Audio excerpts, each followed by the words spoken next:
Assalamualaikum warahmatullahi wabarakatuh. Perkenalkan, nama saya Surli Jaratun Safida. Pada kesempatan kali ini, saya akan presentasikan tentang komunikasi yang terjadi pada eh, proyek website manajemen IPT. Untuk yang pertama adalah latar belakang dari konflik. Jadi dalam proyek MPT yang saya lakukan, kami mengembangkan website manajemen apotek yang akan digunakan secara internal oleh tiga peran utama, yaitu ada manajer, ada apoteker, dan juga ada kasir. Nah, website yang kami buat ini berguna untuk mengelola stok obat, mencatat transaksi penjualan, serta menampilkan laporan keuangan bulanan.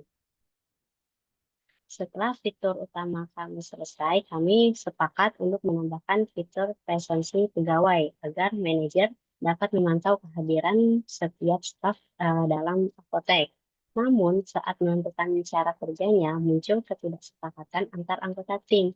Yang pertama, dari front-end developer itu menginginkan fitur presensi dibuat secara manual, yaitu dengan klik seperti klik tombol hadir, dan pengguna dapat menandai kehadiran secara mudah.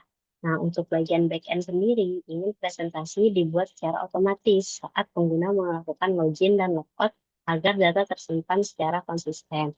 Nah, untuk manajer, meminta agar sistem itu juga dapat menampilkan laporan jam masuk dan jam pulang harian untuk setiap pegawai.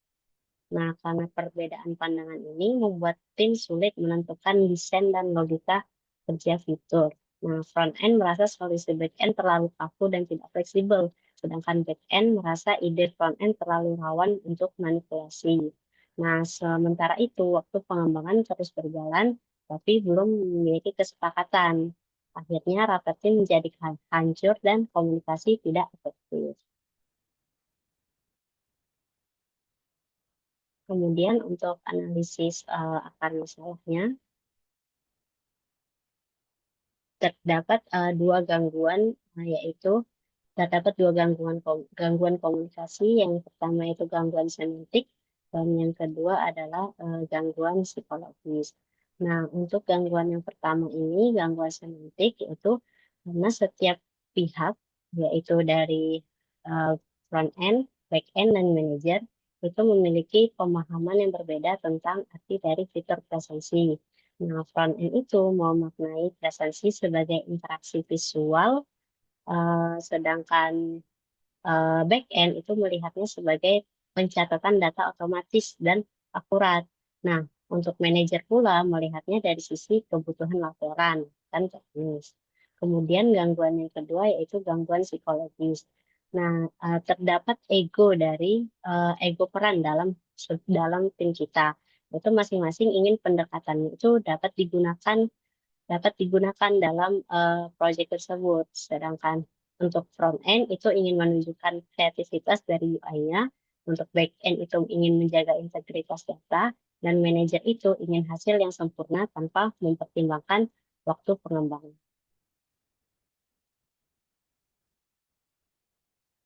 Kemudian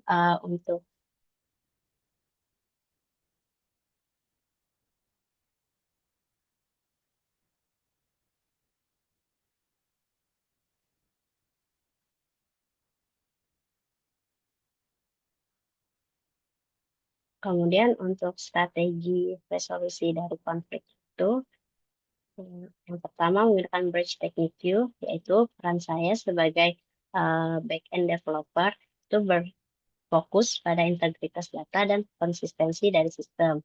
Nah, langkah yang saya ambil itu mengusulkan presensi otomatis saat login atau logout untuk meminimalkan manipulasi data, kemudian berkoordinasi juga dengan front-end agar tetap ada tombol konfirmasi bagi kenyamanan pengguna. Terus ada juga yang ketiga itu menyesuaikan struktur database dan API supaya laporan jam masuk atau pulang itu dapat dihasilkan secara otomatis. Kemudian untuk hasilnya, solusi yang menggabungkan kebutuhan semua pihak, menjaga akurasi data, sekaligus mempertahankan kemudahan dari dan penggunaan. Kemudian yang kedua yaitu effort teknik Q, yaitu membangun suasana kerja positif dan kolaboratif. Langkah yang saya lakukan yaitu mengarahkan diskusi pada tujuan bersama, bukan dari siapa yang benar. Kemudian memberikan apresiasi pada setiap ide agar anggota itu merasa dihargai. Kemudian menyampaikan umpan balik yang positif seperti presensi otomatis itu bagus untuk efisiensi data dan tombol manual juga baik agar user punya kontrol. Kemudian hasilnya konflik mereda, komunikasi lebih terbuka, dan kerjasama tim menjadi lebih efektif. Hasil dan pembelajaran, setelah strategi tersebut dijalankan, tim kami berhasil menyepakati implementasi fitur presensi kombinasi otomatis dan manual. Front-end menambahkan tombol konfirmasi, back-end mengatur sistem agar data login tetap otomatis tersimpan, dan manajer mendapatkan laporan kehadiran sesuai harapan. Dan proyek pun selesai sesuai deadline dan fitur presensi berjalan secara stabil. Kemudian pembelajaran utamanya yaitu konflik dalam tim itu bukan hal yang harus dihindari, tapi tetap dikelola dengan komunikasi terbuka dan empati.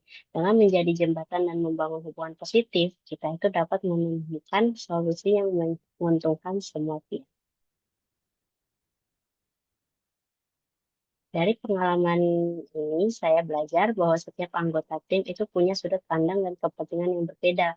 Jadi tugas kita bukan menentukan siapa yang paling benar, tapi bagaimana menghubungkan perbedaan itu agar menjadi kekuatan bersama dalam mencapai tujuan proyek.